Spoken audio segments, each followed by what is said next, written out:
The Snowman 1982 is an absolute must-watch at Christmas.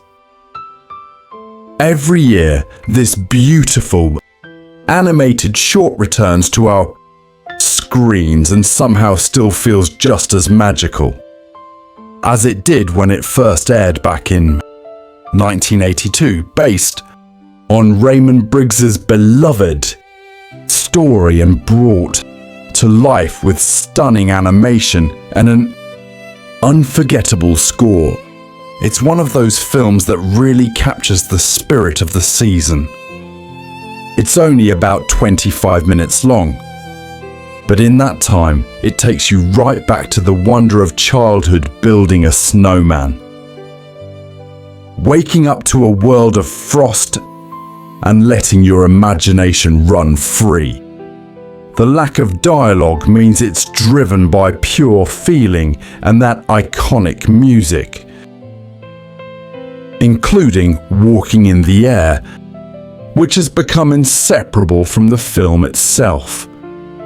Whether you grew up watching it each Christmas Eve or are just discovering it now, The Snowman has a quiet kind of magic that sticks with you. It's become a festive tradition for many and a proper part of the season's soundtrack here in the UK. What makes The Snowman so special isn't just the animation or the music. It's how quietly it trusts the viewer. In a world full of fast edits, loud jokes and constant dialogue, this film does the opposite. It slows you down. It invites you to feel rather than listen. And maybe that's why it still works so beautifully more than 40 years later. One of the bravest choices The Snowman makes is telling its story without spoken dialogue. No explanations, no narration guiding you. Instead, it relies on movement, music, and emotion. For American audiences used to animated films, packed with jokes and talking characters, this feels different, almost daring. Yet that silence becomes its greatest strength. You don't need words to understand joy, or wonder, or loss. You feel it. Then there's the music. Walking in the Air isn't just a soundtrack, it is the heart of the film. As the boy and the snowman lift into the night sky, something incredible happens. The scene feels weightless. Time seems to pause. Even if you don't know the lyrics, the emotion is unmistakable. For many viewers in the US, this moment feels almost dreamlike, like remembering a childhood. Memory you can't quite place, but somehow recognize. It's freedom, it's innocence, it's magic. At its core, The Snowman is about childhood imagination. That feeling when snow changes everything. When the ordinary world becomes extraordinary overnight. The boy doesn't question the impossible. He accepts it. And that's something adults forget how to do. Watching this film as a child feels like adventure. Watching it as an adult feels like memory. And then the ending. The snow melts. The snowman is gone. No dramatic goodbye. No explanation. Just a quiet, heartbreaking truth. Although The Snowman is deeply British, its message is universal. That's why it continues to resonate with audiences in the United States and beyond.